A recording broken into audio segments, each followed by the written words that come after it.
നമുക്കൊക്കെ പൊതുവെ ഒരു തെറ്റിദ്ധാരണയുണ്ടല്ലേ, ഈ ഉറക്കം കുറഞ്ഞാലും വലിയ പ്രശ്നമൊന്നും ഉണ്ടാവാൻ പോകുന്നില്ല എന്ന്. അതുകൊണ്ട് തന്നെ രാത്രി വൈകിയും ഫോണൊക്കെ നോക്കി ലേറ്റ് ആയിട്ടല്ലേ കിടക്കാറ്. ഈ രാത്രി വൈകി ലേറ്റ് ആയിട്ട് വർക്ക് ചെയ്യുന്നവരും അതുപോലെ തന്നെ ഈ രാത്രി ആരെങ്കിലും ഒക്കെ ആയിട്ട് സംസാരിച്ചിരുന്നിട്ട് ലേറ്റ് ആയിട്ട് ഉറങ്ങുന്നവരും ഇല്ലേ? എന്നിട്ട് പിറ്റേ ദിവസം രാവിലെ എഴുന്നേക്കാൻ മടി, പിന്നെ സമയം കിട്ടിയില്ല, ഇന്നത്തെ ദിവസം ഒന്നും ശരിയായില്ല എന്നൊക്കെയുള്ള പരാതിയും. സത്യം പറഞ്ഞാലുണ്ടല്ലോ, ഈ സ്ലീപ്പ് ഒന്നും ഒരു ലക്ഷറി ഐറ്റം ഒന്നും അല്ല. അത് നമുക്കൊക്കെ വളരെ അത്യാവശ്യം വേണ്ട ഒരു കാര്യമാണ്. ശരിയായിട്ട് ഉറങ്ങിയില്ലെങ്കിലുണ്ടല്ലോ നമ്മുടെ ഫോക്കസ് കുറയും, എനർജി കുറയും, നമ്മുടെ ഡേ തന്നെ ഫുൾ മൂഡ് ഓഫ് ആയിട്ട് നമുക്ക് ഫീൽ ചെയ്യുകയും ചെയ്യും.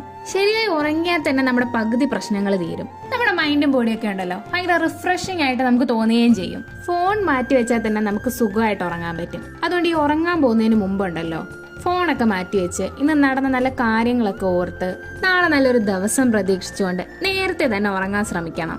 കാരണം രാത്രി എങ്ങനെയാണോ നമ്മുടെ ഉറക്കം അതിനെ ഡിപ്പെൻഡ് ചെയ്തായിരിക്കും നമ്മുടെ അടുത്ത ദിവസം ഇരിക്കുന്നത്. അതുകൊണ്ട് ആർക്ക് വേണ്ടിയും ഒന്നിനു വേണ്ടിയും നിങ്ങൾ നിങ്ങളുടെ സ്ലീപ്പിനെ കോംപ്രമൈസ് ചെയ്യരുത്. ഈ ഏർലി സ്ലീപ്പ് എന്നതുണ്ടല്ലോ നിങ്ങളൊരു ഹാബിറ്റ് ആയിട്ട് അങ്ങ് എടുക്കാൻ ശ്രമിച്ചാൽ മതി. അപ്പൊ എല്ലാം പറഞ്ഞ പോലെ നാളെ നമുക്ക് ഡേ 12 ആയിട്ട് കാണാം.